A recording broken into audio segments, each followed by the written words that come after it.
y'all. I'm Donna. And I'm Carrie. And we are Paranormal Chicks. Episode 159. And before we even get started with this episode, we have something to tell you. Alert, alert. There's a new podcast. And surprise, surprise, it comes from the Obsessed Network because, you know, we're obsessed with them. And it is the Strange and Unexplained with Daisy Egan. We know most of y'all believe in ghosts, but how about Bigfoot? Do you think it's strange and fascinating that a 4-year-old in Oklahoma could look at a black and white picture of a man in the 1930s and say, that was me before?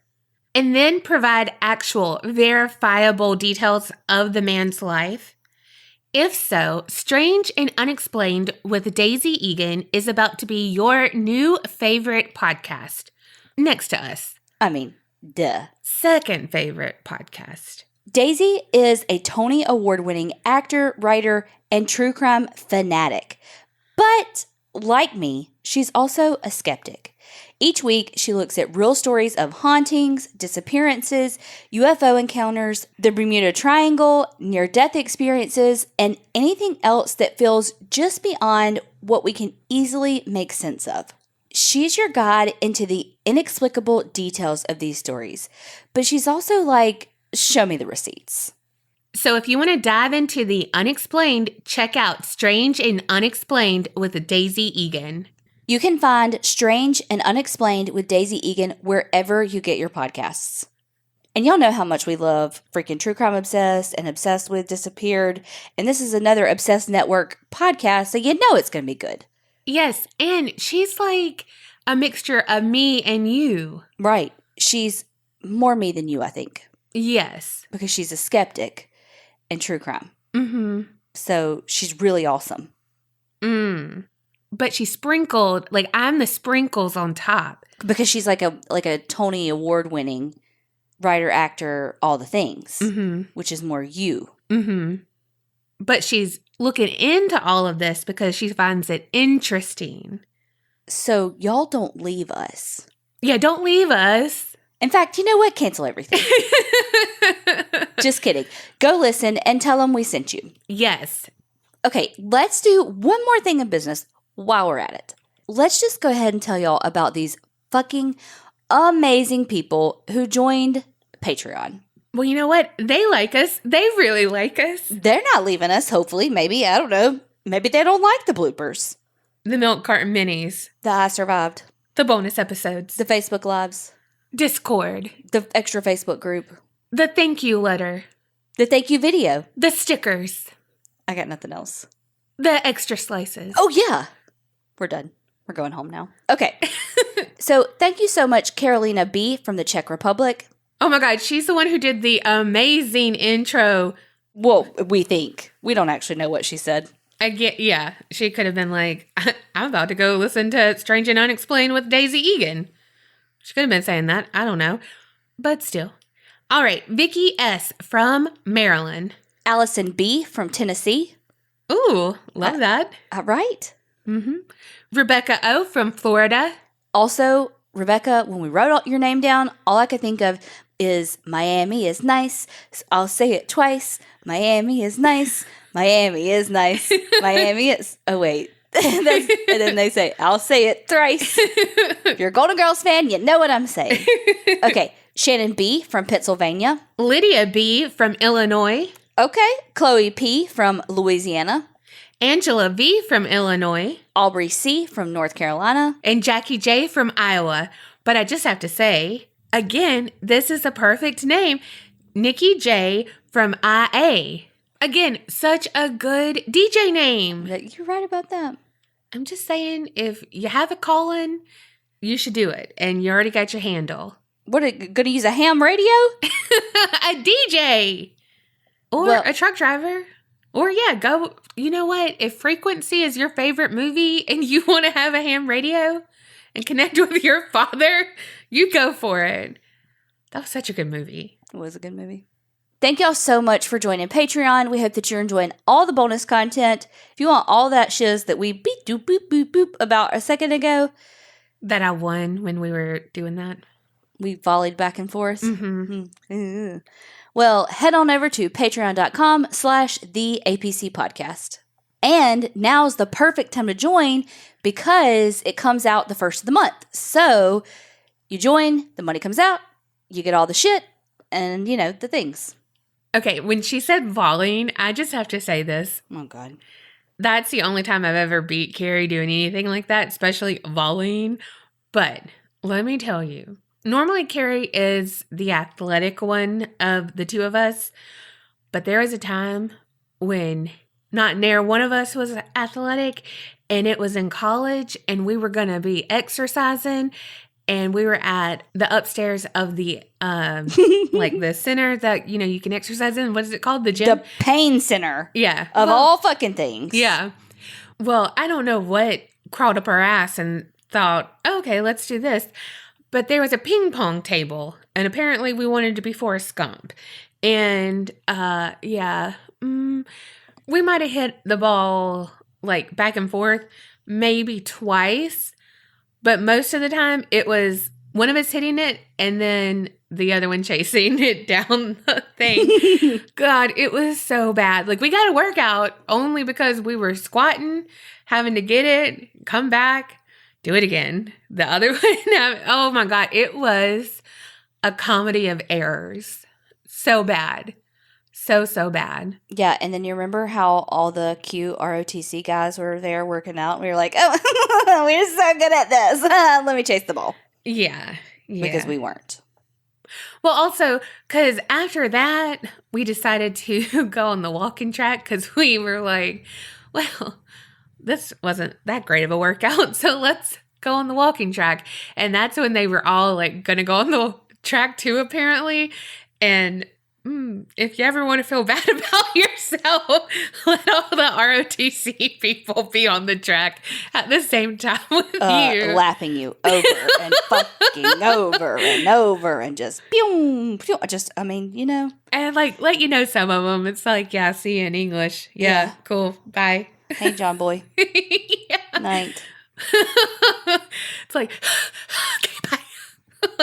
Like, we really like made a loop. I was like, okay, you want to go by? Let's go. Want to go to the Commons and eat breakfast? Yes, I do actually. Thanks. Let's go before we get too sweaty and no one wants to be around us. It's bad when the guy that you have English with is like, why are y'all up so early? He really did. I mean, are we normally haggard and coming in late? Yes. Look, Kim laughed. This just tells you how shitty I am at life because Kim laughed so fucking hard at this at work, and it's not even that funny. But we were talking about that my birthday's coming up, and she's like, I always think it's the 6th. Why do I think it's the 6th? And I was like, no. I was like, actually, it was supposed to be on the 10th. Imagine that. I was late, and it's on the 11th. And she laughed so hard. I was like, God, that says a lot about me as a human. That she thought that was so funny. Yeah. Because I'm always late. Yeah. So my story today came from a recommendation in the Facebook group from Brittany M. And it's a good one. But it's got some twists and turns. So you're saying it's going to be more of a workout than our ping pong was? Yeah, and it's going to get your heart racing more than the ping pong did. Okay. I don't know. We chased that ball pretty far a couple of times. We did. And this girl wanted me to play racquetball with her. Well, I've never done it. Yeah, I was like, sure, let's try that. And then we played ping pong, and I was like, no, we have no control over this little ball, and that girl has some strength behind her. And no. Okay, picture it. 1968, Newfoundland, Canada. There's a new little baby. His name's Nelson Lloyd Hart. When he was only 9 months old, his mother, Pearl, noticed that he wasn't feeling very well and that he had a really high fever. His mother goes to check on him in his crib because she hears that he's having a hard time breathing. And when she gets in there, she noticed that he's discolored. His skin is really dark, and the closest hospital is an hour and a half away. Well, by the time they finally get to the hospital, Nelson has his first full-blown epileptic seizure. Pearl says that his eyes rolled back in his head, his tongue is hanging out, he's foaming at the mouth, and this little 9-month-old baby is convulsing. Gosh. We never find out exactly what the feverish illness was, but we do know that from then on, he had epilepsy, but the epilepsy was also inherited from his father's side of the family. And so from then on, the rest of his life, Nelson has seizures. And really bad, kind of those, what I picture from the descriptions, like grand mal seizures. When you think of a seizure, that's what he had, Yeah. But he was okay? Well, not entirely. From what I gather, it did have a little bit of effect on his cognition. Okay. So it's almost like he had an anoxic brain injury, which is when there's lack of oxygen to the brain. So there's not like a traumatic brain injury like you think of when someone hits their head on something and it causes like a bleed. An anoxic brain injury is more when there's lack of oxygen, because he did have, he lost coloration and couldn't, was coughing, couldn't breathe. So brain injury. Okay. Noted on that one. Right. Okay. And then repeated seizures throughout his life. Yeah.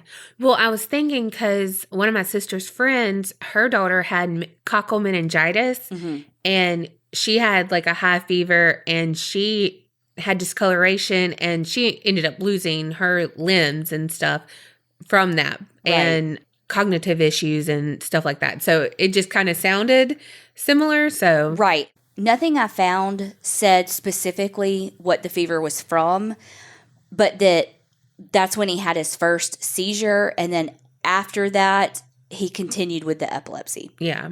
But again, epilepsy ran in his family. Yeah. So which came first, the chicken or the egg? Right. It's kind of like that trauma awakened that trait. Right. Or whatever you want to say. So he had a really hard time growing up because of the seizures. He got teased a lot because of them, because he would just have them. They were not well controlled. And so he would have them while he was at school. And the kids would make fun of him, partly because they were scared of him. But also they teased him because of his appearance too.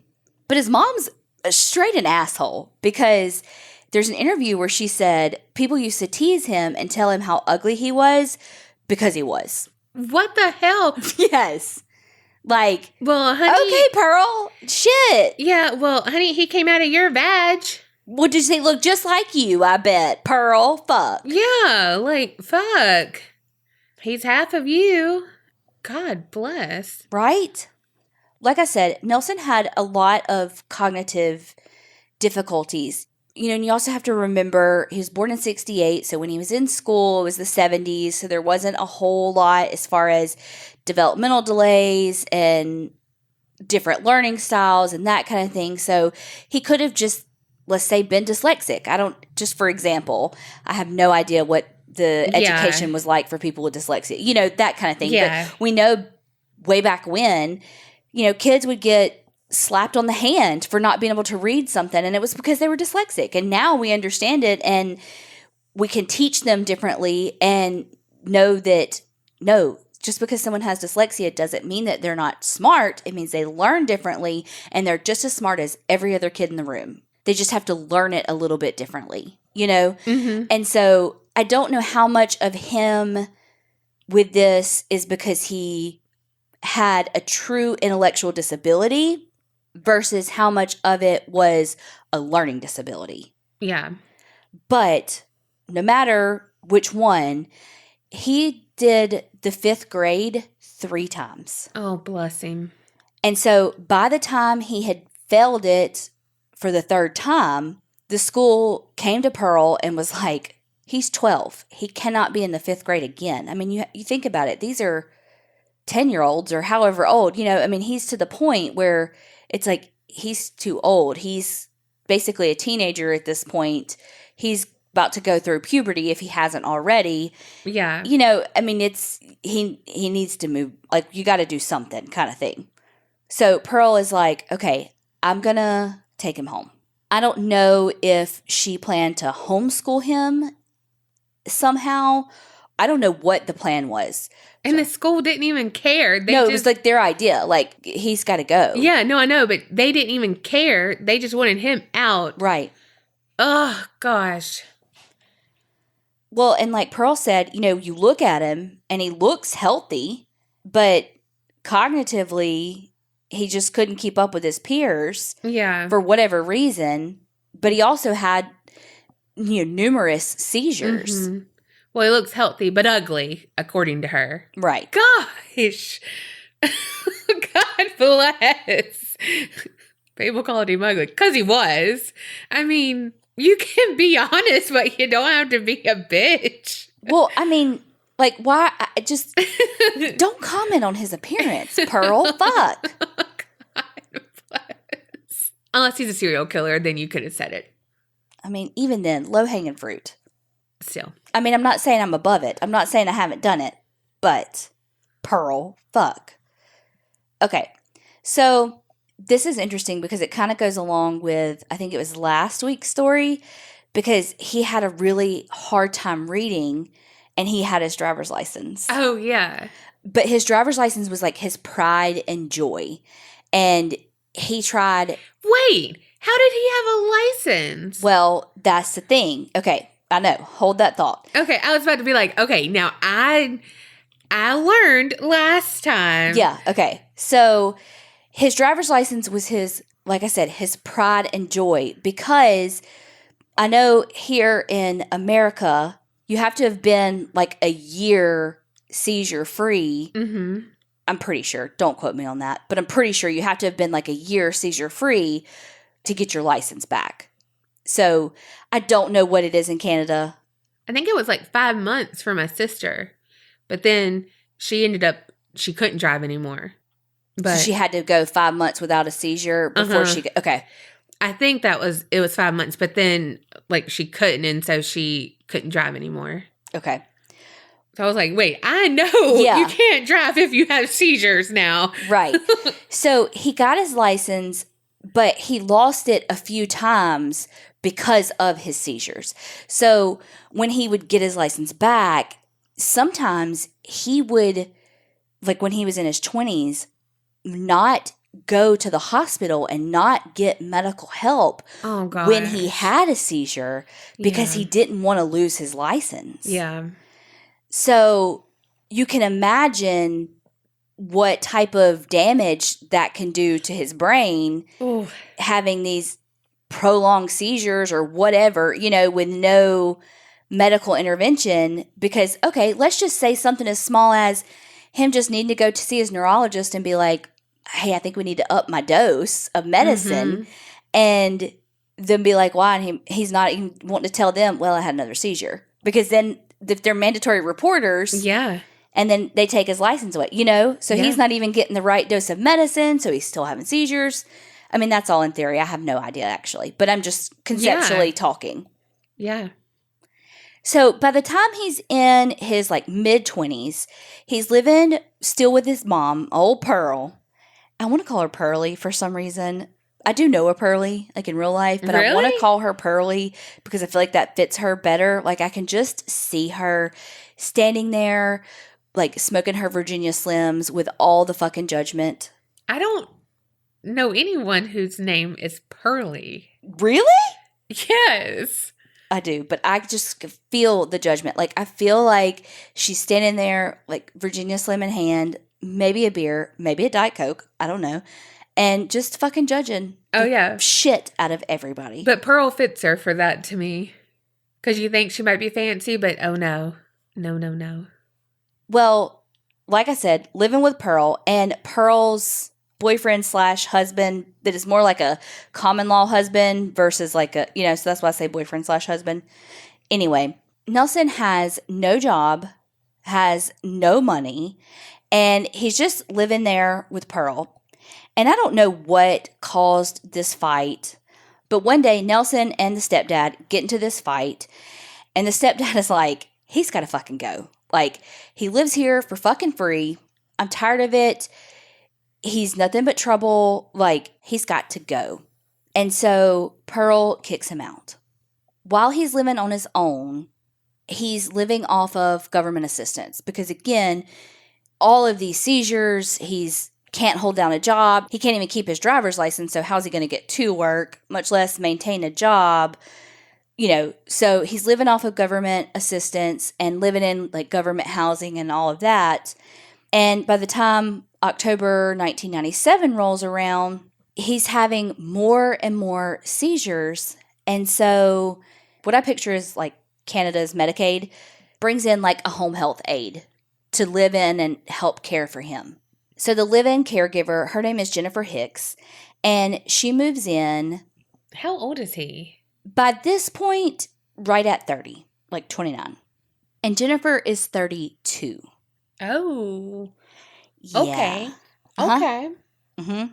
So you can imagine that could lead to some issues. Yeah. And it's not long before those issues arise and they become lovers. Ooh. And then it's not long before Jennifer loses her job. Oh. Yeah. And then they're both on said government assistance because neither one of them have jobs. Yeah. So then Jennifer gets pregnant. Ooh. With twins. Ooh. Yeah. So old Nelson is freaking the fuck out because he's like, oh my God. I mean, first of all, no job, no money, no nothing. And I have twins coming into this world. Not to mention, how the fuck am I going to care for them? Because I keep having these fucking seizures. And when he would have seizures, whatever was in his hand, he would get this like death grip on. And so if it was something breakable, his grip would be so strong, it would literally break it in half. Yeah. Like it could be a glass made of, like a drinking glass made of actual glass, and he would shatter the glass and like cut his hand. Yeah. So he's going, oh my God, what am I going to do to a baby? Right. If I'm holding this child and I go into a seizure, what the fuck am I going to do?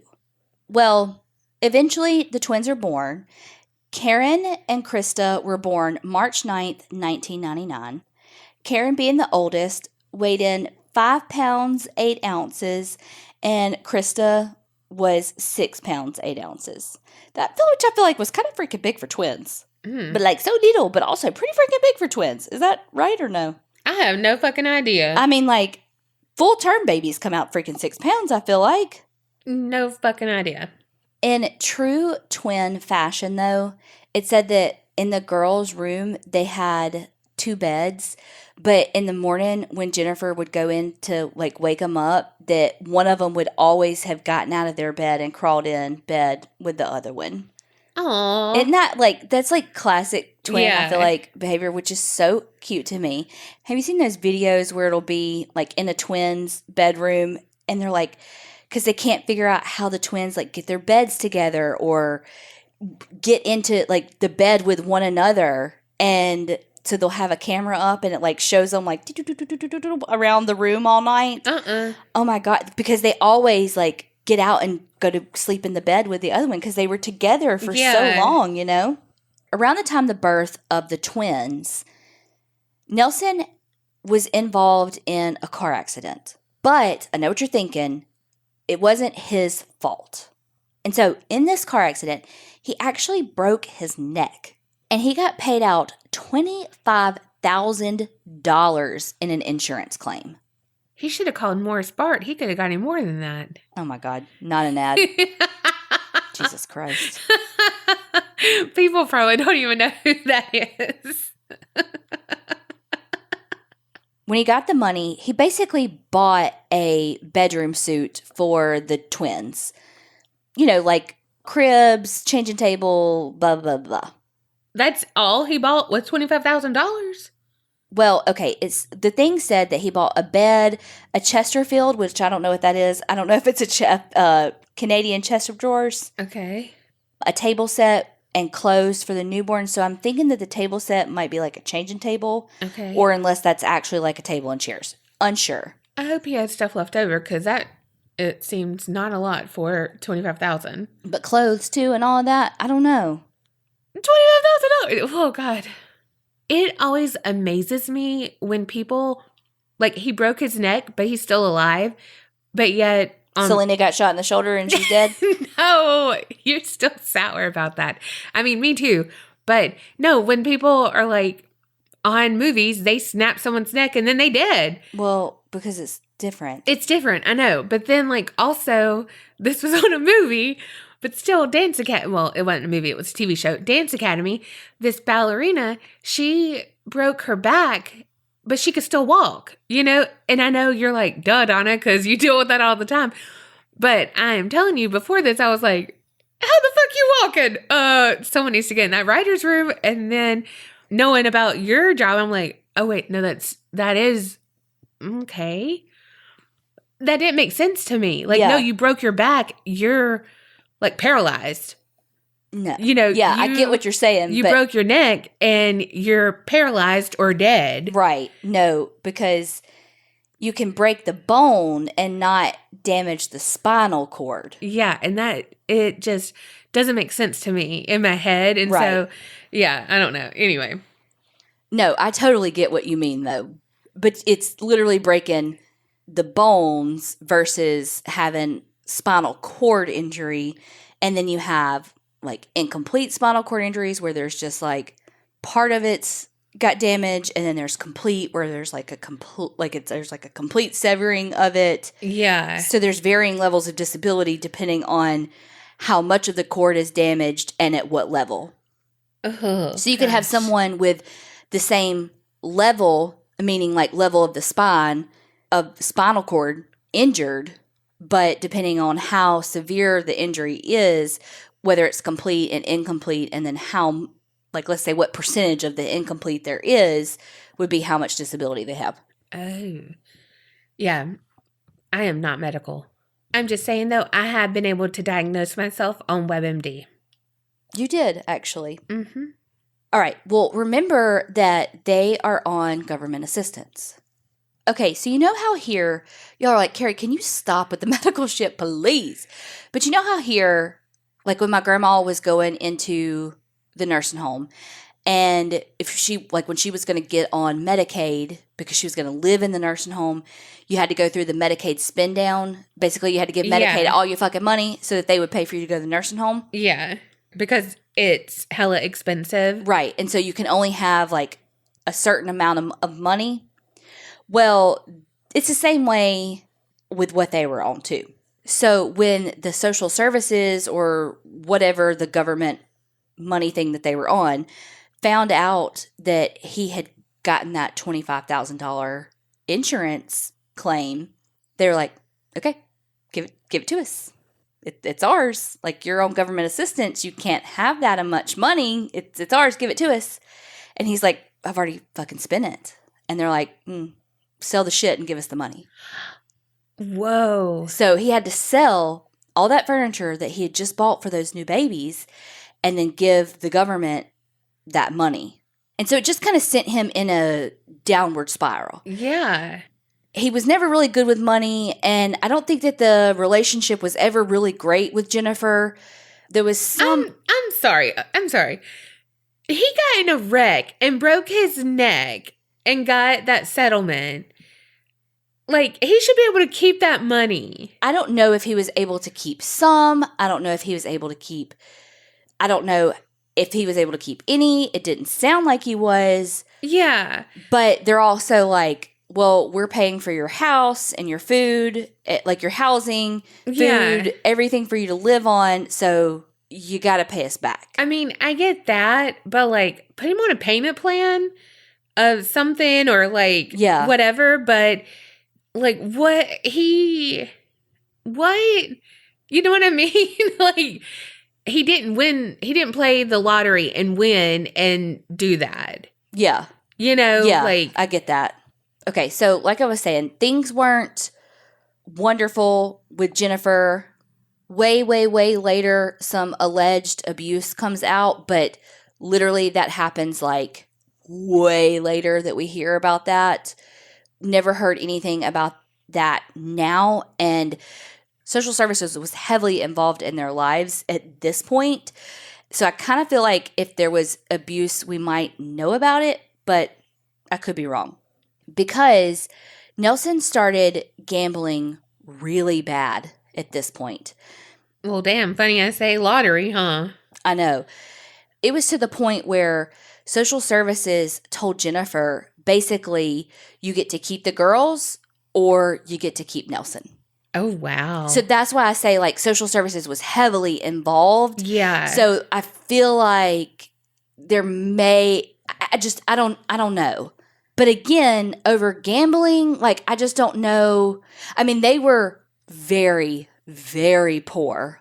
And I don't mean that in the elitist, like, the way, I mean, they were hungry. Didn't have a bed to sleep in. You know, they were relying on the smallest amount of government assistance. You know, I mean, they were barely making it by. And then what they did have, he was spending it gambling. But at this point, I think that they were just trying to make the best of a bad situation. And on August 4th of 2002, Jennifer and Nelson, they had planned to go to this annual festival that's in their town called the Gander Day. They live in Gander, Newfoundland. Is it about ducks? I don't fucking know. Oh, also, did she take, so she took Nelson, not the kids? No, they didn't, there's no decision yet. Oh, okay. There's no, like, okay. There's no, like, Gotcha. We're still, like, in peril. Okay. Like, it was more of a threat than like you have to make this decision now. It was more of like if things don't get better, you will have to decide kind of thing. So, like I said, they're trying to make the best of it. They're going to Gander Day. At this point, Karen and Krista are 3 years old. Jennifer has the girls dressed, and they and Nelson are ready to go. But Jennifer still has to get dressed. And Nelson knows that it's going to take her like an hour to get ready. And even though he doesn't spend time alone with the girls because of his seizures, he asks the girls, like, what do y'all want to do? And they're like, we want to go to the swings.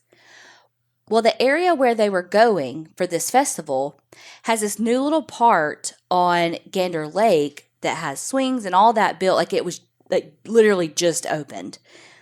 And so the girls say that that's where they want to go. And so he's like, look, I'm going to take them there. These swings literally had been there just days. Like, I'm going to take them to the swings. We'll meet you there. So Nelson takes the girls to Gander Lake, which is about 10 kilometers west of where they live. And this is where the story takes a turn. According to Nelson, when they get there, he takes Krista out of her seat first, puts her down on the ground, and then goes to get Karen out of her seat. As soon as he puts Karen down, he says that that's when he has a really big seizure. And that all he can remember is seeing the girls run. But he can't remember where they were running. He can't really remember if they were running towards him or towards the water. But he knows that when he's having a seizure, the girls are really scared of him. And so they often will run away from him. I feel like by 3, they should have been more prepared. Y'all can't see my face, but I'm giving her a what? I don't know. I'm not around kids. I don't know anything about kids. Sit back. But No. Mm-mm. Mm-mm. If he had seizures all the time. That would still be so scary for a 3-year-old. I mean, think of Allie. Yeah, but it's different when it's your parent. Exactly. Yeah, but I think if it's like you're in this different place and your parent is like on the ground shaking like that, it's like... Yeah. No, I don't know. I think that it's reasonable that the kids would be scared. What they did from there, I don't know. I think it's reasonable that the kids would be scared. Would they run to the water line? Probably not. No. But it's reasonable that they would be scared. So he says that when he came to, he saw that Krista was in the water. Well, Nelson can't swim. So he says all he could think about is, where's Jennifer? Where's Jennifer? But Jennifer's not there because he's in the fog of the seizure, so he's not really thinking clearly. And so he gets in his car and goes home to go get Jennifer. When he's on his way to the house to get Jennifer, he goes, oh my fucking God, because he's starting to like clear up out of the fog of the seizure and goes, fuck, Karen's there too. So he gets to the house, gets Jennifer and says like, oh my God, like the girls, brings her back to the lake. They are flying as fast as they can back to the lake. When they get there, they find Krista in the water, and she had kind of drifted into the middle, and they couldn't reach her. But Jennifer can't swim either. So she starts looking around for Karen, and Nelson drives to a gas station to call for help. No one else is there at this place? No, they're kind of off in like a secluded area. Okay. When paramedics get there, they are able to get Krista out, who at this point is actually still alive. What? You know Nelson is freaking his freak because he's like, oh God. They ended up finding Karen in the water about 10 meters away, and she is pronounced dead immediately. Bless her. They have to put Krista on a ventilator, and then the next day, because she's brain dead, they take her off of the ventilator, and she dies the next day. So sad. It's fucking a heartbreaking story. So, of course, police come, the whole shebang, and they're immediately suspicious of the whole thing because there's tons of red flags. Yeah. And they take Nelson with them to answer some questions.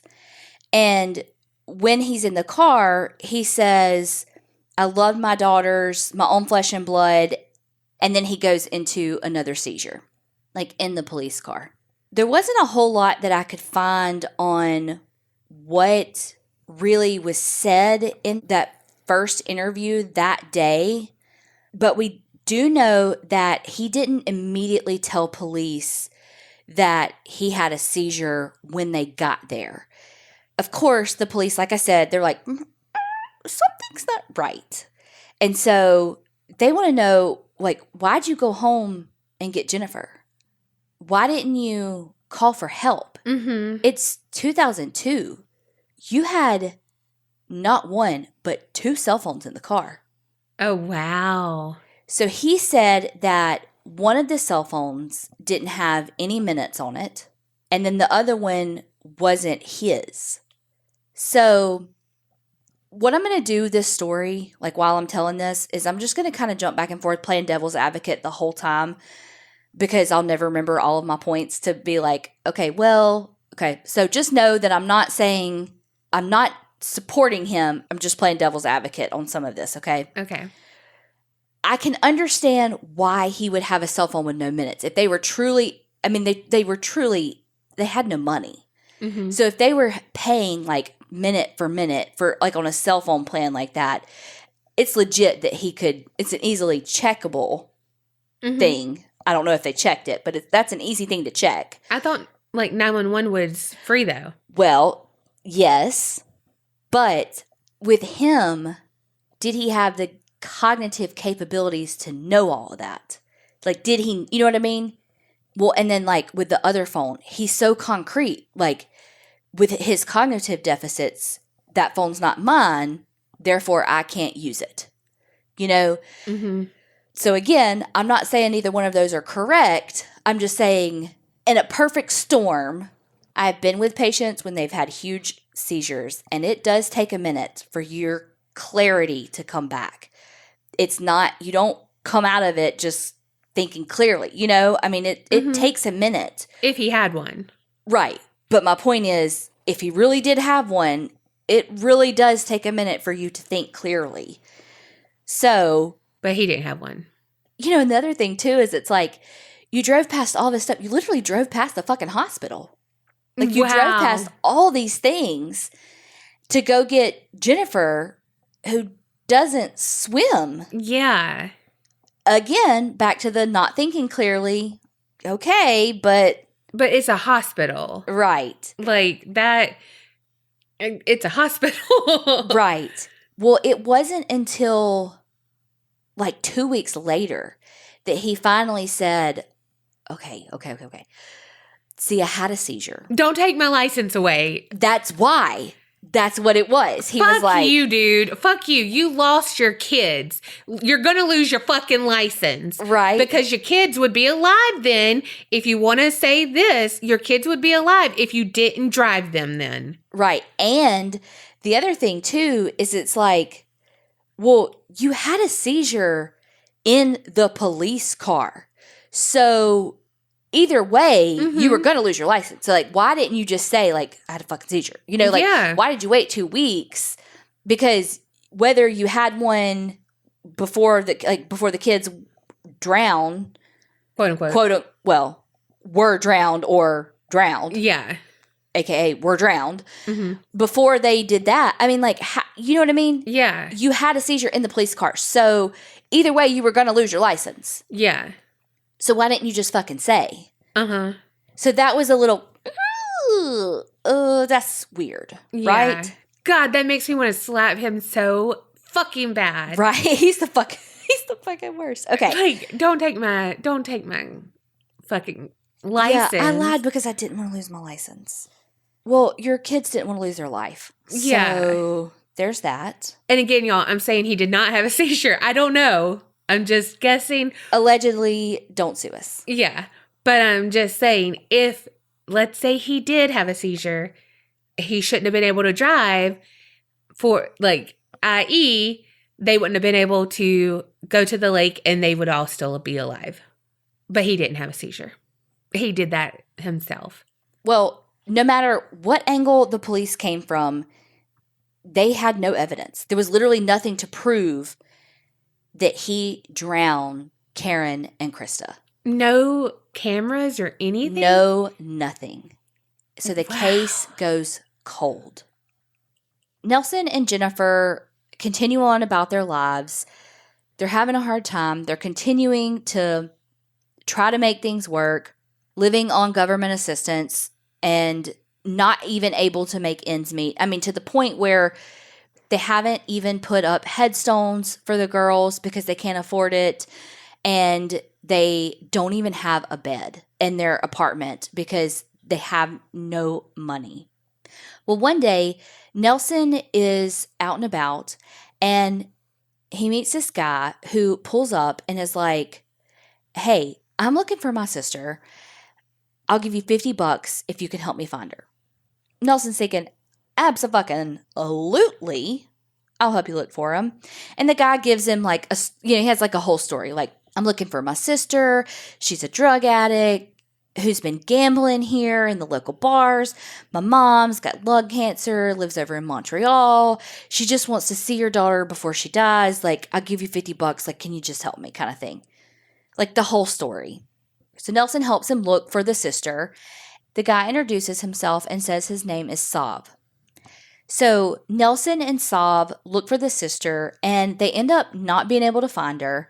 But Sav goes ahead and gives him the $50, buys him a carton of cigarettes, and is like, here, you know what? Thank you so much for helping me look. Like, I really appreciate it. Man, just take the money.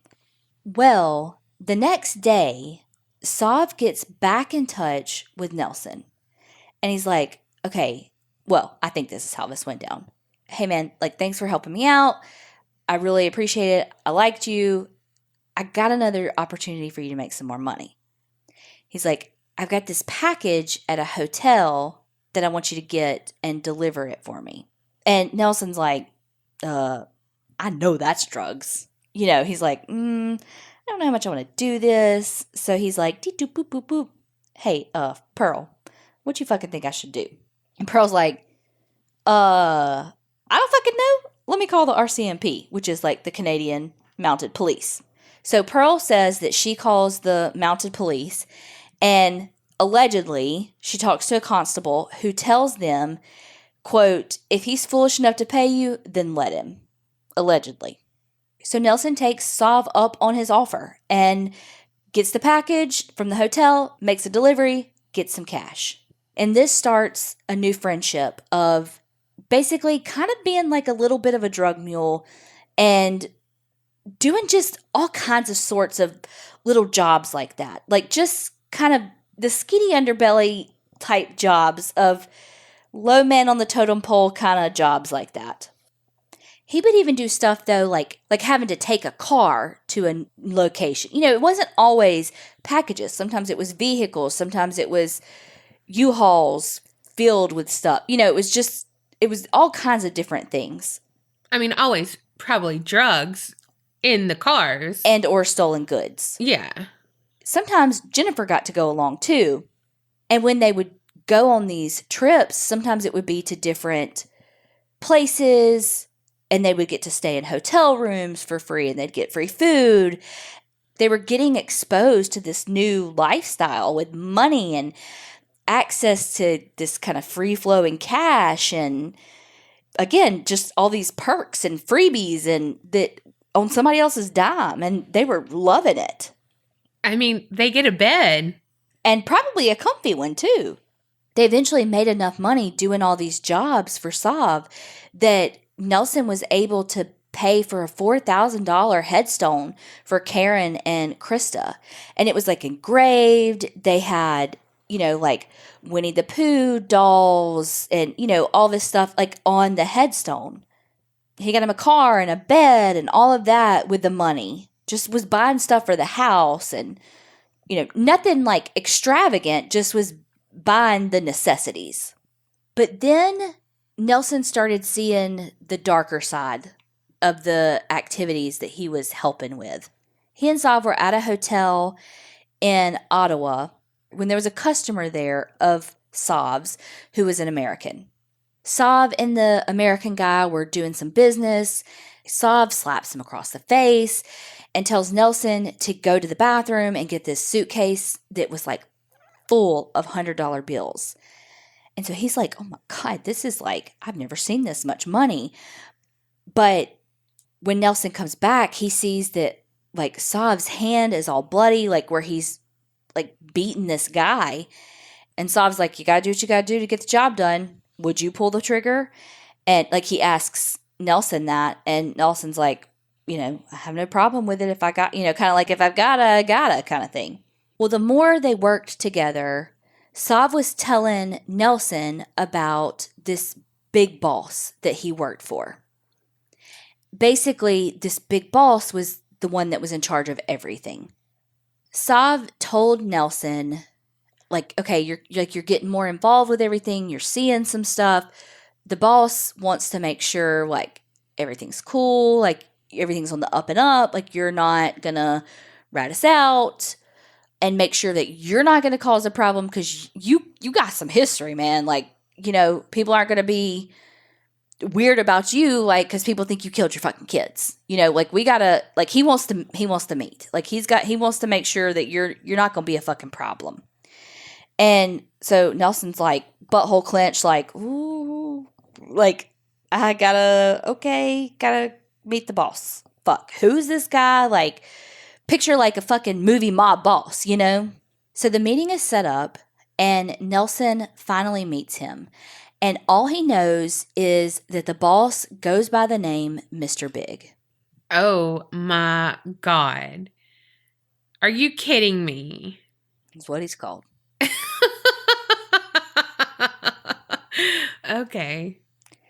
So the boss is like... real creative. That's what he is. Right.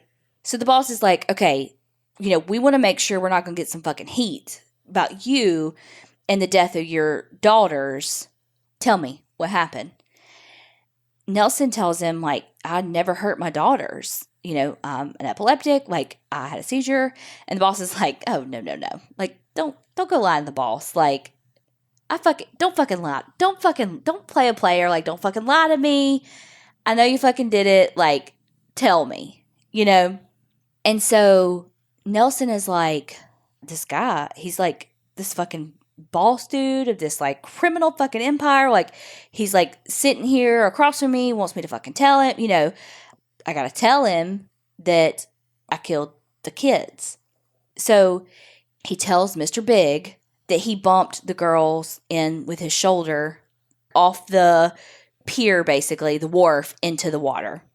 So a couple of days later, Mr. Biggs makes him go with him to the wharf, and they take this guy named Jimmy, and they make him show how he did it, like on Jimmy. Well, and then he showed, like, Jimmy knelt down to, like, be like the size of the kids, and he, like, kind of kneed him into the water how he did the kids.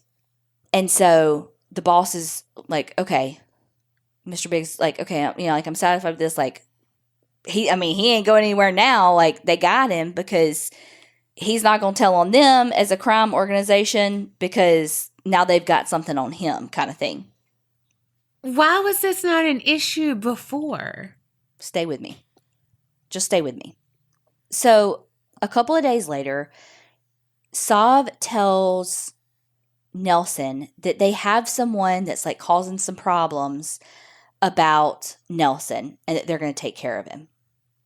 And Nelson's like, I don't want to be any part of a murder. And they're like, no, it's fine. We'll take care of him. And Nelson's like, but like, I still want an alibi for it. So like, hit me up before you do it. So like, I can make sure I'm like at the Walmart and got like on camera. Okay. So just let me know before you do it though. Okay. And so he and Jennifer go to... Are they like undercover cops doing this shit? So he and Jennifer go to Walmart. Oh, like legit Walmart. So he and Jennifer go to Walmart so they can be like, hey, to the cameras while this is happening. Well, the next day, so this is on June 13th of 2005, Nelson is supposed to be going to the airport to pick up a plane ticket on some errand that Sav had him doing. Mm-hmm. And the RCMP show up and arrest him for the murders of Karen and Krista. Nelson's like, what? What are you talking about? Well, Mr. Big was a sting operation. And the operation itself is known as Mr. Big. And it is a very controversial sting operation that is actually not allowed in the United States, the United Kingdom, Germany. A lot of countries have outlawed it because they say it's unconstitutional. And we'll get into it in a minute. But you can still do it in Canada. So this sting operation took 4 months, and they spent almost like $413,000 on this sting operation to recruit Nelson into this fake organized crime operation to get him and Jennifer to go do all these things to get him, because that's basically what it is. Mm-hmm. Mr. Big, which by the way, when I first heard this operation was called Mr. Big because Nelson is an extra large pizza, I was like, those motherfuckers. And then I was like, oh, it's what it's always called. Okay.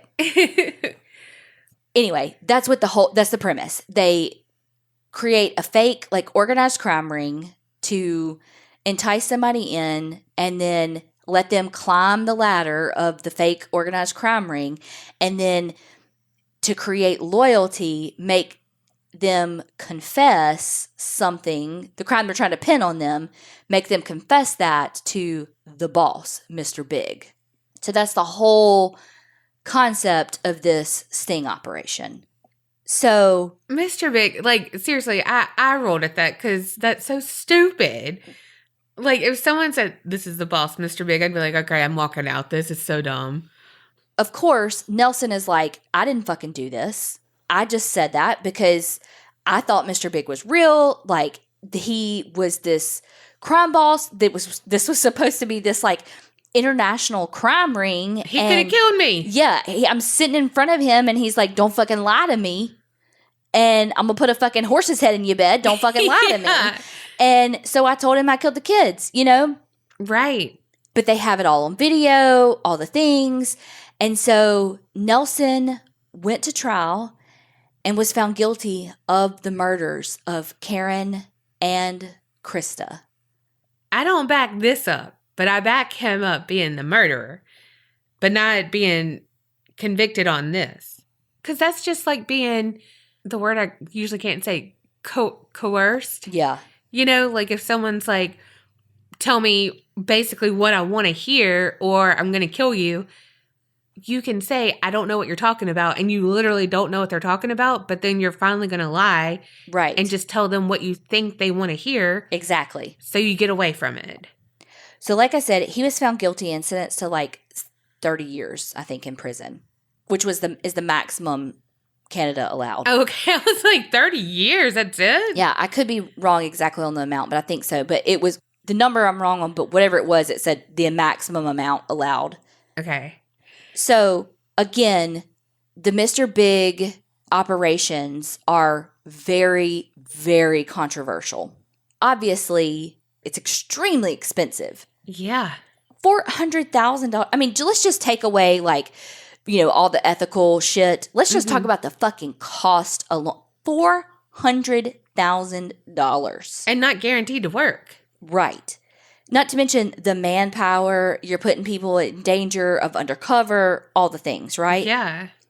The other thing is like exactly what you were saying. I mean, it's the constitutional violations was what most people are saying. Like in the United States, obviously, it goes against our constitutional rights and you get false confessions and the coercion and all of that. And so, and when you look at him specifically, you know, you have someone that was in extreme poverty who was then elevated out of the poverty because of the sting operation.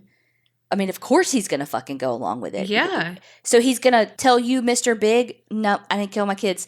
Can you cut me off from the money and all the things, you know, and then I'll literally like lose the bed I'm laying in. Right. Like, let's take out the fact that, yeah, he probably actually really did drown his kid. Like, let's look at this from like just like a global, just looking at the sting. Mr. Big sting as a whole. It's a bad idea. Yeah. And when you have so many places that are like, nope, this is bad. This is really bad. Like, come on, Canada. Yeah. Like, I feel like Canada is usually like way ahead of us with things. And this is like the only thing where I've been like, really? With Canada. Like, usually I'm like, oh yeah, of course Canada figured that out before us. Yeah. You know? Well, and also like no one's just going to be like, yeah, I'm not going to tell them the truth and they're going to let me out alive. You know, right. This is a huge criminal organization. They think Mr. Big is going to kill them because now they've seen too much. Exactly. So they're either going to lie and tell you what they want, you know, you want, or they think, okay, I'm going to die, you know, so, okay, let me just lie. Right. You know? Oh, gosh. So Nelson appealed, and it went all the way up to the Supreme Court. And this is actually a huge case when it comes to setting precedent against the Mr. Big operations. Really? This was I think the first case that the Supreme Court was like, yeah, no, you can't use that confession. Wow. And threw it out. Wow. So the Supreme Court overturned his conviction. So basically, they vacated his conviction and they had to decide whether or not to try him again. Well, that confession was literally the only piece of evidence that they had against him with the deaths of Karen and Krista. So the Crown is what, like, it's the Crown decided that they weren't going to charge him again. So he served 9 years before the appeal went through and they vacated his conviction. But then while he was in prison for those 9 years, he had a couple of run-ins with guards. So once he got out, he actually faced a couple of charges for threatening officers. So his court battles weren't done. He ended up getting basically through 2 different charges of threatening an officer, basically like 90 days of house arrest and a year of probation. I would have been like, time served. But a couple of times, basically what it boiled down to was tensions were fucking high. And when they came and like put his lunch tray in, it would fall on the floor. And he just got his, I'm not defending him, but he just got his fucking belly full of it, pun intended, and fucking lost his shit. And it's a pretty interesting video because it's a silent video of the jail and you can see him lose it because he like throws a tea kettle at this TV on the wall and like all these guards surround him to like take him down and all this stuff. And like he threatens to kill an officer and all of that. And so he gets in trouble for that. And it kind of spurred a conversation in my head of, do you think he should get in trouble for that? Like, let me rephrase that. He was only in prison because of the Mr. Big stuff. Right. And if that conviction was vacated, should he still be sentenced? Like, should he still have all of this legal trouble based on that prison sentence that should have never potentially happened? Yeah, no, I don't agree. That's why I said time served, like before. No. But also, you're responsible for your actions. You know what I mean? Like, yeah. So he wouldn't have been there had they not used a coerced confession. So he should have never been in the prison to begin with based on that confession. Mm-hmm. So he should have never been put in that position to have the fight with the officers. However, at what point is he responsible for his own actions regardless of his location? Look, it's just a food for thought. Like, there's no right or wrong answer. And that could be, it could get heated on both sides of what your opinion is. Yeah. It was just food for thought. Like, is that fruit of the poisonous tree kind of thing of, can you just let fucking bygones be bygones at this point? Like, just wash your hands of it. Just move the fuck on. Now, here's the thing, too. Did he physically, like, hurt any of the guards? From what I saw, no. Because that is a difference to me, too. Like, there's some people who, like, stab guards, get in fights with the guards, do all that. That is not okay. Throw feces and no. Right. No. From everything I saw, it was more verbal and him, like, throwing, like, a tea kettle at a TV. It was more like an outward aggression, not at somebody. Yeah. Also, though, the argument can be made, if he killed his fucking kids, let's get everything out of him we can. Mm-hmm. He deserves to be punished. Right. Right. And like a Al Capone thing, let's get him for what we can get him for. Right. But also, you can't because you've already falsely imprisoned him, quote unquote, because you have nothing on him. Right. You know what I mean? Like, well, and this is where, again, emotions can get very, very high with this case, because if you look at it emotionally, there are 2 children who are dead. And that really is the bottom line, is that there are 2 children that are dead. It's fucking heartbreaking, and you want someone to fucking pay. But if you look at it from a logical and a legal side, you have to be careful. It's a slippery slope. And if you allow these coerced confessions like this in, where do you then draw the line? Because it's always somebody's kid. Mm-hmm. Okay, well then what's the cutoff age? Yeah. And so 18, okay, well, what if that 18-year-old's in college versus in high school? What makes that 18-year-old? But, yeah. And so it's like, it's a slippery slope. And what's the cutoff of the coercion, Mm-hmm. To me, it kind of goes back to my thing with, like, Making a Murderer. That documentary, Stephen Avery may have fucking done it. He probably did kill her. But if you look at amount of reasonable doubt, and if you look at the amount of unethical shit that happened, and if you look at the chain of custody of evidence and all the legal things that went wrong, you cannot convict within a reasonable doubt. Right. Same thing here.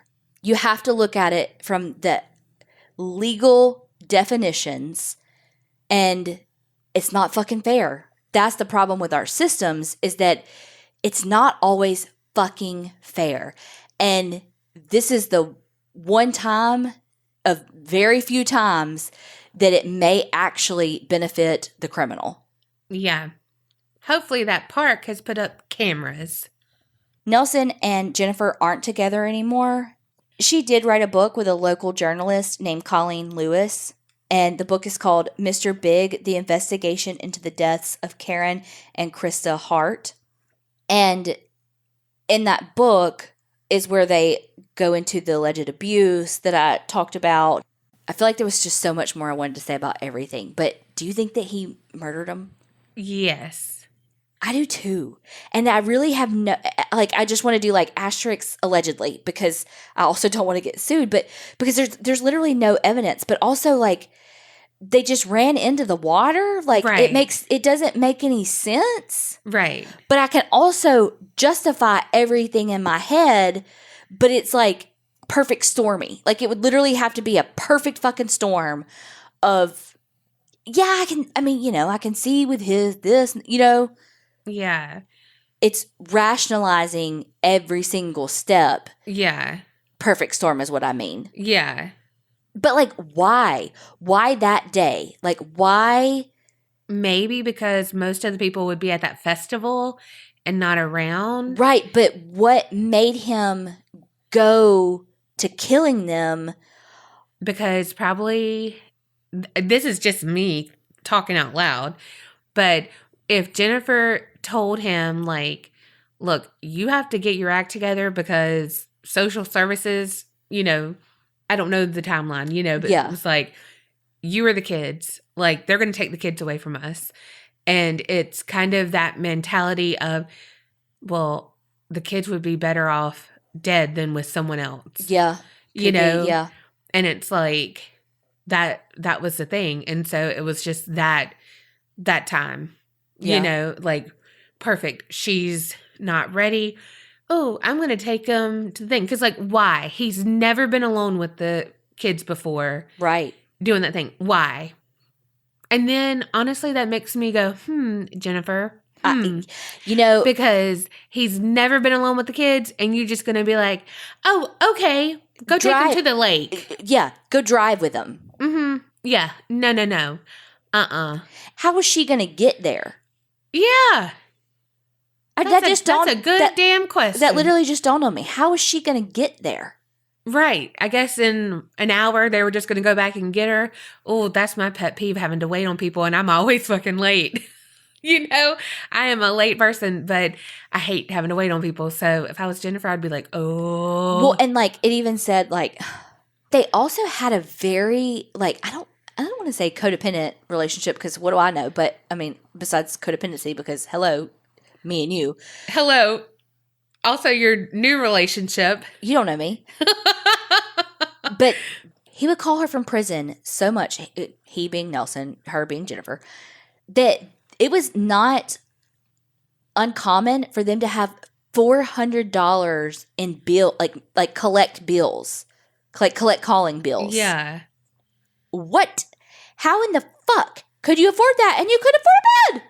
Also, the girls wanted to swing. That was the whole point of them going there. So why would they have not run to the swings? Yeah. Why would they go to the water? I feel like if they were like, oh, I'm scared, they wouldn't be like, oh, let's go to the water.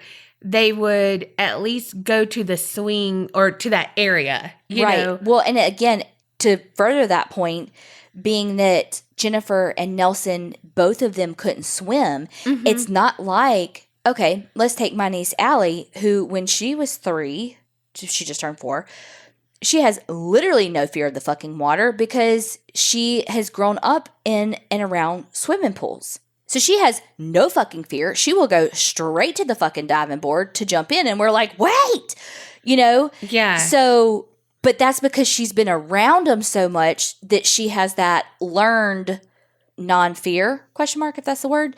Whereas those kids, their parents don't know how to swim. So it's not like they have spent all this time in water. Right. So why would that be the first place they would go? Right. It wouldn't be. Yeah. That just seemed so strange to me. All of it. And just very convenient. It's like right when I got Karen out, I had a seizure. And I saw Krista running away. And then I forgot Karen was there. And then when I came to, I went to get my wife that can't swim when I had 2 cell phones in the car and passed the hospital. Yeah. What? And it's like, okay, I get the brain fog because he really did have epilepsy. So he knows exactly what to say because he really does experience it. Mm-hmm. But at that moment, sir, you didn't. Because even then, like, those are your kids. And I kept wondering, okay, so when you were on all of these alleged heisty type errand boy things for this fake mob, you didn't have seizures? Right, right. Like, why would the mob entrust these, like, high-risk missions to someone who couldn't even be alone with their kids because they may have a seizure? Right. Mm-hmm. I don't know enough about seizures to know the medication and all of that, but I feel like in 2002, it should have been way better controlled than that. I feel like it too. Because, I mean, I know that, like, our experience, like, with your sister's, her seizures were different because it was tumor-related versus someone who had true epilepsy. Yeah. But, I mean, I don't know. Okay, so, again, I know nothing about children. We know this. When I'm like, at 3, they should know better. I still stand by that. I feel like if you grow up with a parent or a sibling, family member who has any type of medical condition, you are taught, like, okay, when this happens, it's not scary. It's okay. We need to help. Or it's normal if they do this or, you know, like whatever. Even if, I mean, it's just what it is. And I'm not saying at 3 they would have been like, okay, we need to roll him on his side. We need, you know, like that. But it would have been more. But if it was their first time without their mom there, they could have been more frightened. Yeah. But I mean, then you have kids who were sitting with their dead parents' bodies and stuff. Right, absolutely. So I just don't see them running to the cliffs of the lake kind of thing. But anyway, I don't know kids. So, i.e., I don't know parents.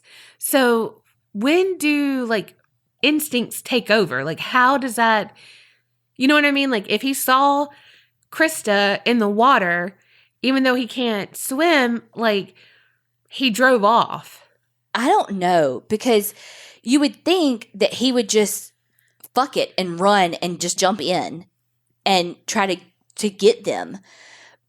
But we don't know how deep the lake is. And it's lake water. It's not like a swimming pool where he can see how deep that, you know. Mm-hmm. You know, the only person I would jump in to save? Marley, I fucking know. You've told me. I said person. Your mama. I know. Mm-hmm. Mm-hmm. You know the only living person? I mean, the living thing? Marley, I know.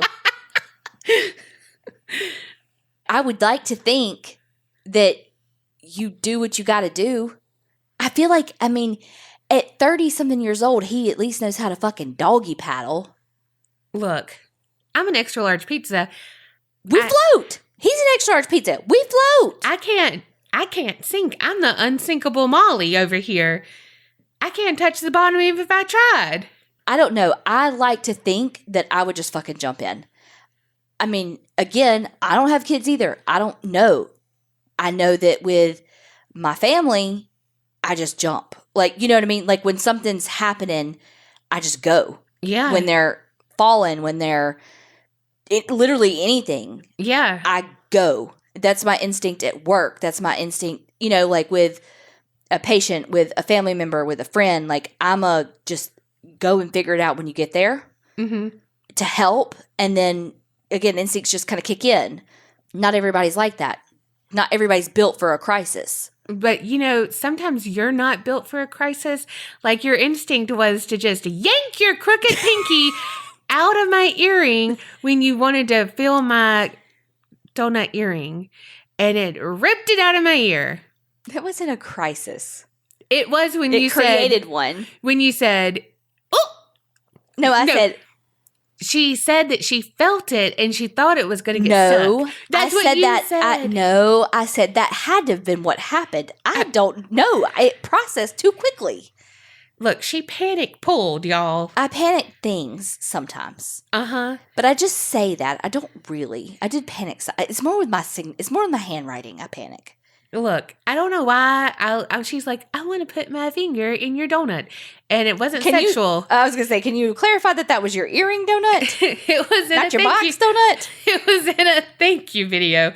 If y'all haven't seen it, it's on our Facebook group, y'all. And seriously. My finger got stuck in her donut and I yanked it out of her ear and it was a disaster and I cried hard. Uh-huh. Because her ear bled. Because she's on blood thinners. But this motherfucker, she said, it must have been that I felt it and I thought it got stuck.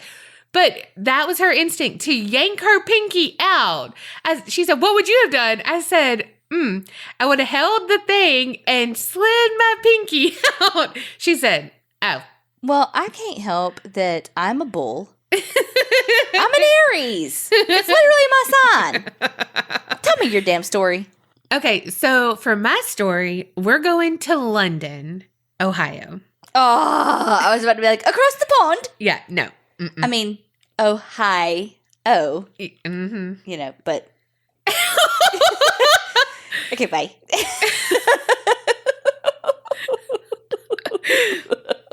Oh, God, I love it. Welcome to my brain. Well, all right. About London, Ohio. Let me tell you, it's my least favorite word to say. Rural? Rural. Well, maybe second least. Well, okay. For sure, second least favorite R word. Yes. Well, if y'all know me, you know my first. I told somebody that today at work about how you have this incredible, irrational fear of this word. Yes. It's because it's Beetlejuice, and if you say it multiple times, one will appear, and I am telling you, it happens. So, picture your typical small town, and you've got London, Ohio. Well, in 1981, there was this married couple named Keith and Diane Williams. And let me tell you, I kept singing that fucking song, little ditty about Keith and Diane. Oh, I was like, what song? I was like, what fucking song is she talking about? No, I just kept doing that. And I was like, it's not the song, Donna. It's not the song. But I could not stop it. That's why I didn't know what song you were saying. Context clues, Carrie. Context clues. But okay, Keith and Diane Williams, they were childhood sweethearts. And at this point, they had been married for 6 years. And now they had a 4-year-old daughter named Raven. They decided they wanted even more seclusion and privacy than what the town of London offered. And so when Diane found this cabin in the woods, it seemed like the perfect retreat for their family and exactly where they wanted to raise Raven. Diane was positively giddy over it, and Keith was all about it too because he loved to hunt, and it was going to be their private oasis. Keith worked during the day as a welder, and at night he went to school because he was doing this apprentice program. So that meant for around 12 hours a day, Diane and Raven were by themselves at home. But Diane wasn't nervous about it. She had lived in the country all her life. Diane had heard rustling and scampering, but again, she was used to animals being outside because of living in the country. And now they're in the woods. Deer, squirrels, raccoons, all the things. But one night, Diane was in the kitchen putting dishes into the sink. Okay, Keith and Diane, you sing, but in the kitchen with Dinah, you don't sing? Missed opportunity there. Damn. I hate when you point out my flaws, Carrie.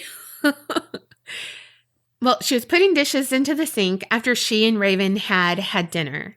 They had a nice window that was over the sink, and she was looking out at the trees.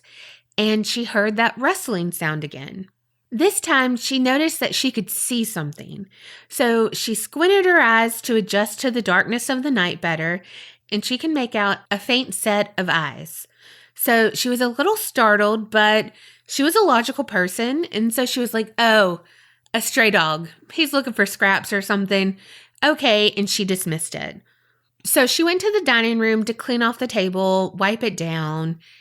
Well, there they have a bigger picture window, and she happened to feel the eyes on her again. So she looked out the window, and there they were. But this time she could see them better, and she noticed that they were much too tall to be a dog because they were at eye level. Diane wasn't taking any chances then. She was sure that she had a peeping Tom around the house, so she went room to room, closing the curtains and the blinds, or trying to. She and this one set of blinds got in a fight when they didn't want to cooperate with her. We've all been there. Especially when you're in a fucking rush. Yes. Trying to stop a peeping Tom. I mean, not that I have experience with one, but you get the point. Yes. Well, of course, during this tantrum, her husband Keith came home. So she explained what happened, and he calmed her down, tried to assure her that no one was out there. He took a flashlight outside to look for any tracks or footprints and couldn't find any. He told her it was probably her own reflection and just nerves of it being night. But Diane knew that she felt she was being watched, and she wasn't making it up. 1 month later, there was another incident where Diane had just tucked Raven into bed and was doing the nightly clean downstairs, and she sees the eyes again. But this time, they were closer, and she knew it wasn't just her reflection. She backed out of the kitchen and just stood in the shadows of her hall, staring. Then she decided, you know what? I'm going to turn off all these lights. If the person's going to watch me intrude on my privacy, I'm not giving them a free show. Because there were a few lamps on, some overhead lights, etc. She was basically in a fishbowl for this peeping Tom. So she switched each light off one by one, and the last one was by the phone on the wall. You remember those? Mm-hmm. Well, she called 911 and told them that someone was outside of her house and she needed them ASAP. And then she waited in the darkness. She could hear the crunching of leaves, and that person was moving around searching for her. But what she couldn't hear were sirens, and she was growing more anxious by the second. Where were the police? The outside noises were getting closer to her general direction, and she didn't know what she was going to do. But just then, she heard a loud knock that startled her, but it was the police at her front door. So they searched the property, told her she needed to calm down. Ugh, because that, in the history of people needing to fucking calm down, telling someone to calm down has never fucking worked. I know. This is going to really make you calm down, girl. Hold on.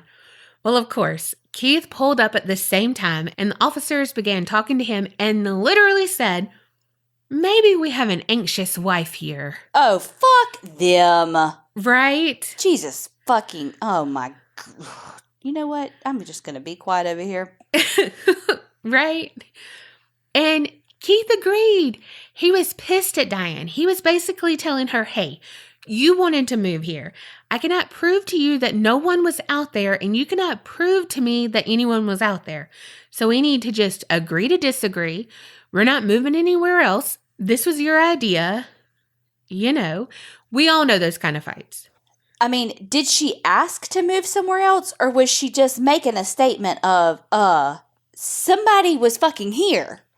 Right. That's it. But he's saying, if you don't feel safe here, like that's what he's saying. You just don't feel safe here, but we can't move anywhere else. So here Suck you go. Suck it up, buttercup. Uh-huh. Well, fuck you.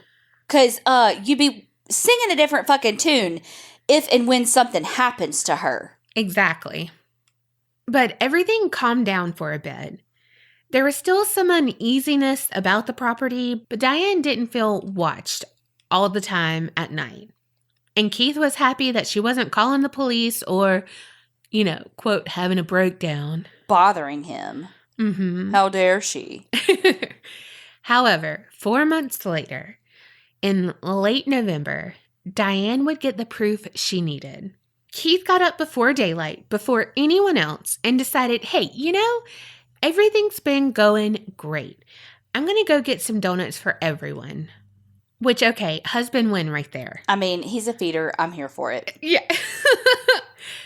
So something to note is that it had just freshly snowed, and also that means it was cold as fuck, too. Keith got in his car, breathing into his hands, rubbing them together to warm up, waiting for his car to warm up, too. It's butt crack o'clock, so he rubbed his eyes trying to wake himself up. Then kind of looks at himself in the rearview mirror, fixes it like we all do, and then rubs his eyes again. And when he opens them, he sees eyes staring back at him in the rearview mirror. Oh, it's all fun and games until you see it, Keith. Well, Keith quickly jumped out of the car, looking around with a flashlight for whatever he saw in the mirror. But then he laughs to himself like, yep, Diane has got you on high alert and now you're paranoid. Now you're seeing things. But then his flashlight panned over and he saw that there were tracks in the snow. But it's the snow on the roof of his house. Then his heart sank because he knew that Diane had been right all along. Someone or something had been out here. Color me fucking surprised. I love this colorful commentary. Look, in poor Keith's defense, I forgot to take my medicine today. And I didn't take it until really late. So I've kind of been wanting to punch everybody in the fucking face today. So, sorry, Keith. Keith had to forego the donut run now because he had proof that his family could potentially be in danger. He called up his buddy old pal, Donnas. They have known each other for a while, and they had been hunting partners for a while, too. Also, Keith went inside and got a 30-30 rifle. Donnas was like, dude, what the fuck you got that for? Because you can't fire that around here. But Keith wasn't taking any chances. He was spooked. The tracks being on his roof had really thrown him. And, well, Donnas kind of just shook his head and smirked. But when Keith showed Donnas the tracks on the roof, they were able to find the next set of tracks. And they were 20 feet away from the house. Both Keith and Donnas looked at each other in amazement and both puzzled because nothing can really do that. Whatever it was jumped off the back of Keith's house and landed 20 feet out in his yard. Just not normal. I'm sure Donnas at that point was happy that Keith had the 30-30 rifle. I wonder why they couldn't have it there. Were they they were in the country, so it's not like they were in the city limits and you can't fire a gun. I don't know if it was that particular kind of rifle. Oh, okay, maybe. I don't know anything really about guns. Well, the guys inched closer to the tracks on the ground and were able to investigate more. The print was over 14 inches long. It looked humanish, but definitely not human, if that makes sense. There were claws at the tip of the print, and there were 2 sets, so it seemed to be bipedal. Well, Keith and Donnas set out to track this creature down, put an end to this threat right here, right now. And they're hunters, so they've got the chops to track it down. Well, it's thick brush going through the woods, and so it's heart-pounding suspense because sometimes they would get separated, and with the crunching of the leaves or the movement of the brush, they wouldn't know if it was one of them or the creature. So this cat and mouse game went on for the morning. Now the sun's up, but the guys were determined to not turn back until they caught whoever, whatever. They just knew they were going to be victorious. I just want to know what Diane was doing this whole time. Was she sitting at her fucking kitchen table, drinking her coffee with the biggest smirk on her face going, told you so, told you so, told you so. Right? No, she probably woke up and said, where the fuck is Keith? You know what I mean? Mm-hmm. I thought he was going to get donuts. The fucking hot and fresh light was flashing. Well, also, let me break in and say that this story was also on Paranormal Witness on Sci-Fi, and Keith said this line that made me gasp. So he said that some animals are so smart, which I know, like foxes and stuff, but they're so smart that they can tell you're hunting them. So they'll circle back and basically start hunting you. Shit. I'm not cut out for that kind of life.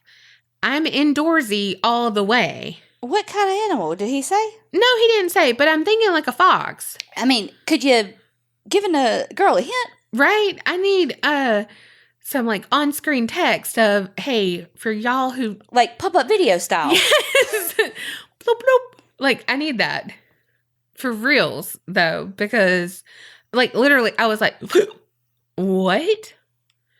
Anyway, they heard a rustling in the brush, ran toward it, and it led them to a clearing in the woods. So they stayed in the cover of the brush, but saw the tracks leading up to a small cabin in the clearing, like a 15 by 20 cabin. The tracks led straight to the back door of that cabin. So the two guys looked at each other with like, what the fuck expressions, because animals don't open and shut doors. So either someone opened it and let the animal in, or they have no idea what the fuck is going on. Well, Dennis has balls of steel, and he starts beating on the side of the cabin and the door, yelling like, come on, hello, no, you're in there.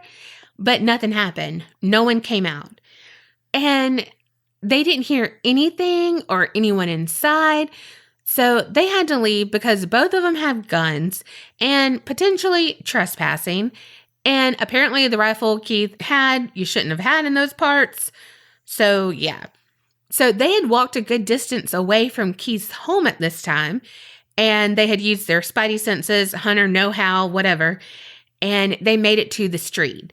And they called Keith's dad to come get them because they both got guns. You know, they can't just be walking down the street with guns. Like, rifles and shit. And they probably really don't know how to get back to Keith's house from, like, just in the woods because they were tracking the animals, not doing Hansel and Gretel shit to go back. Anyway, so Keith's dad picks him up and he's like, what the fuck are y'all guys up to and having to call my ass? And why are there no donuts? Obviously, that's not what he said, but you know what I mean. Well, they tell Keith's dad and he's like, okay, well, this is going to sound weird, but I think I know the man who lives in that small cabin and he is one weird son of a bitch. Also, probably not what he said, but basically that's the gist of it. He explains that this man works at a local tire shop, but he really doesn't know that much about him, but he pretty much keeps to himself, hence a small cabin in the middle of the woods. Kind of screams, leave me the fuck alone. Kind of screams Unabomber. Well, fast forward a week, and good old Dennis pulls up to Keith's house, and Keith's like, hey, what's good? And Dennis is grinning ear to ear, and he's like, not this old tire that needs repair, wink, wink. And so Keith is picking up what Dennis is laying down, gets in his truck, and they drive to that local tire shop. Again, London, Ohio is a rural town. Local tire shop, I feel like there's only a few, if not only one. So they're there, waiting for someone to help them, and the clerk yells out a name, George. So they both look at each other. Okay, now they have a name. And so now they wait to see what this guy looks like. And as if on cue, this man walks into the shadowed background of the tire shop and soon comes into the light, and the men can see that he's older. He's tall and lanky, around 6'5", has very long arms and legs, you know, just all around lanky. And when he bent down and grabbed the tire, he lifted his head and peered right at them. Keith said it was an immediate connection. There was something there, and he knew that all three of them felt it. And the more they looked at George, the more they took in his appearance, and they said that he had golden eyes, but it could have been more like amber, you know, but they were very intense, and they were almost in a trance while looking at him. And then just like that, he turned and was back in the shadows. So the guys waited for the tire to be fixed, the hole to be filled, whatever, so they could get one more look at George. But instead of George coming back out, he just rolled the tire out toward the lobby and the clerk when he was finished. So it's just like this lone tire rolling out there. Keith said that George knew that they were the ones who had tracked him to that cabin that day. Like he had felt that connection. Like he sensed it. Well, they loaded up the tire and was just kind of scratching their heads about that whole ordeal. And then they looked at the tire. And sometimes there's some chalk on the tire, like the pressure or whatever, like, hey, this goes on left. I don't know. I've had chalk on mine. Yeah. Well, they had some chalk writing on theirs, but it was like in symbol form or whatever. It looks otherworldly. They didn't know what to make of it, if it was a warning, if it was what, but they were like, all right, let's just get out of here. Who knows? Well, days passed, and Keith didn't know what to do. If he called the police, he looked like the bad person here. Hey, I tracked this guy to his house, really have no proof that it was him, and I banged on his door, had a gun, went to his work, like I'm harassing this guy, and I have no proof. Right. If he told Diane, she would want to move ASAP, and they didn't have the financial means to do that right then. So Keith felt stuck. He was torn up inside about how to protect his family. I love this. He told Diane, hey, when I'm going out of the house, I think it's a good idea if you call your sister and she comes over and stays with you and stuff, just to be on the safe side. Okay. Was she not like, why? Right. So Diane knew that Keith had seen it too then. She knew he was scared. I don't understand how he thought that was going to be like, okay, I'm going to play it cool. Right. But also, what's her sister going to do to help? Okay, so you've seen the man. I guess his thinking was maybe if she wasn't alone, the guy wouldn't make a move. Maybe. He wanted to wait until they were alone. Maybe. But also, I'm not going to tell her I saw anything. I'm just going to randomly drop this knowledge on her, of, hey, maybe your sister should come when I'm out. Also, you're out every day. So what's that? I don't know. Really. Okay, Keith. Well, 3 months went by. Then Dennis called Keith and said, basically, get in, loser. We're going for a ride. Well, they were driving, and it dawns on Keith where they're going. And Keith is like, wait, hold on. We can't do this. I know you're going to that cabin, and dude, we can't. Dennis is like, nah, dude. My dad heard that George died on his police scanner. And I mean, Dennis's dad is like the male version of my mama, basically, I guess. But seriously, he heard it on the police scanner that the dude, description, blah, blah, blah, of the cabin, blah, blah, blah, put it together, all the things. Anyway, so now Keith is like, oh, okay, well, he did, so go ahead. They get to the clearing, and there's a sheriff there. So he's like, nah, y'all shouldn't be here. But Dennis knew him, and Keith kind of did. And so, they get to talking and bullshitting around. And they ask if anything strange was in there, and the deputy is like, okay, y'all have to see this. So they go in that small cabin, and there's nothing. It didn't really have any furniture or anything personal. And they're like, yeah, that's fucking odd. But they were kind of let down because that didn't give them any clarification on why he was stalking Keith's family. And the deputy was like, yeah, this whole place is strange, but this takes a cake. And he opened up a door, and they were all hit with the smell of wet dog. The walls of this small room were completely plated in steel, held together by metal strips. There was a 10-foot metal chain that was bolted into the floor, and when they looked closer, the walls had scratches and claw marks all over. Some were rusted over, some were fresh, but you could tell that they had been, just from different times. But something had been restrained back here. And everyone was thinking the same thing. But no one ever said anything aloud because it was impossible to be what they were thinking. Do you know what they were thinking? A werewolf? Yes! You're so apprehensive. Well, because I don't know. But yes, a werewolf. Of course, there is no way to know for certain. But what is certain, though, immediately after George's death, the stalking at Keith and Diane's house stopped. And the only thing left behind by George was a jar of silver dollars. And George was buried in an unmarked grave in London, Ohio. And I believe his cabin was demolished. So it's no longer standing there. Do we know how he died? No. Well, what the fuck? Yeah, I don't know. Now, he was an older man, so... Well, okay, and why was he stalking them? And why did he not have anything? And why just silver dollars? And why were there scratches? What was he trying to get out of? The room. Why?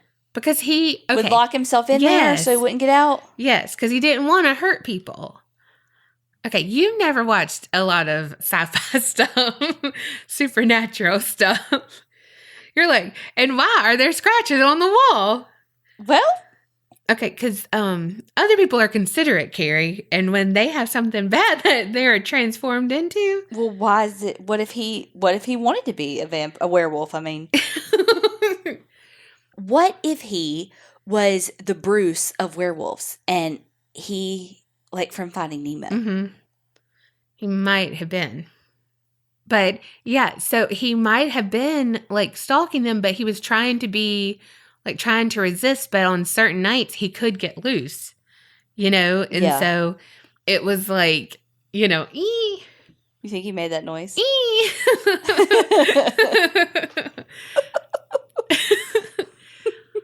Also, though, some people say that it could have been a skinwalker because there like were Native American lore around that area. And we know with skinwalkers that have covered before, you know, it could have been something like that. But I don't think it's skinwalker. I think it was a werewolf. Wait, you believe in werewolves? You I think want it's real? to. No, girl. I want to. No, girl. Why? Because what? No! It's like anatomically impossible. You can't just morph into something. He's not a fucking amoeba. I don't know if amoebas morph. Oh, God bless. He's not Jello.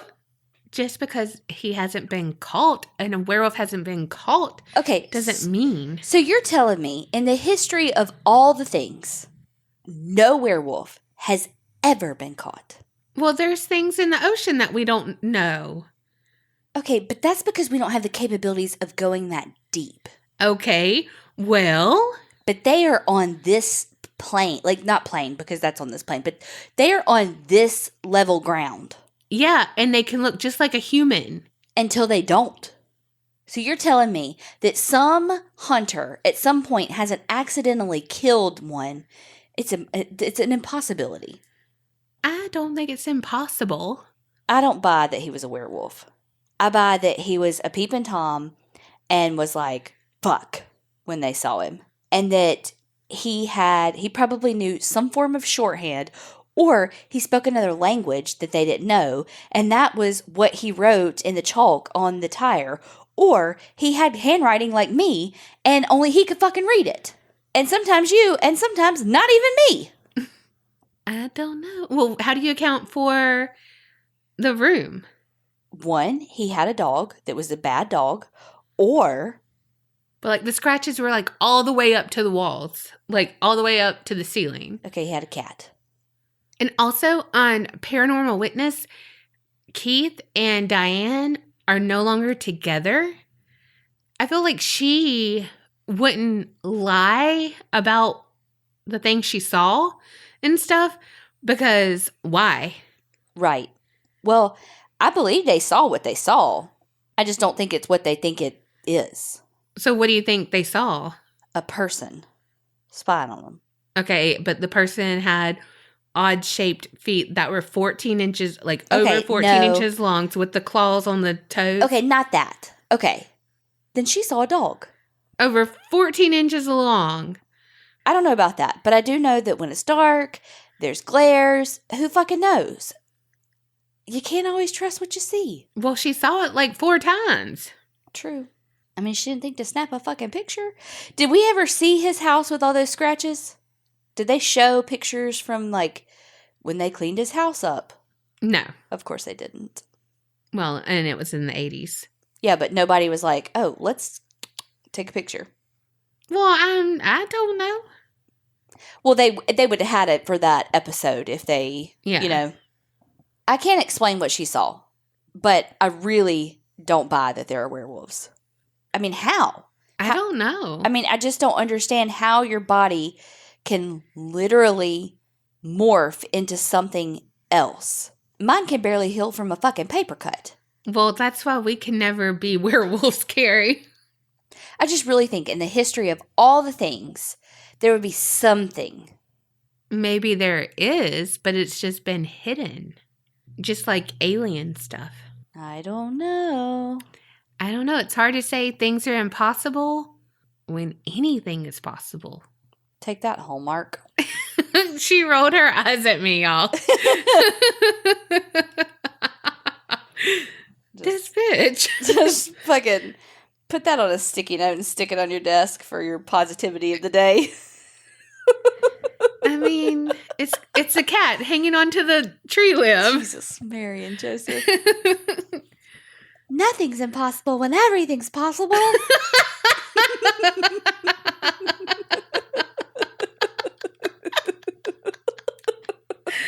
I mean, I think that should be on our next merch line.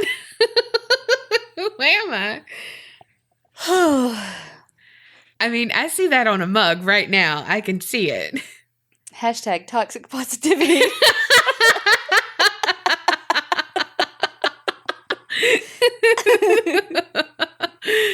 Oh, gosh. Well, at least we agreed on my case. Yeah, but your case was sad as fuck. And Fuck Nelson Hart. Because yeah. I really do think, don't sue us allegedly, that he did it. But And allegedly that Jennifer knew about it or helped. I don't think helped. I don't think it helped, but I think she set it in motion and knew. Like, because, again, if she didn't know what was going on, she would have been like, you're not driving them by yourself. You're not going to be there by yourself with them. Because this is like once in their whole fucking lifetime that he's going to be by themselves. Like, what? And she's just going to be like, okay, for an hour. Bye. No. Just wait. Yes. No. You cannot tell me she didn't have one iota of a thing to say. Well.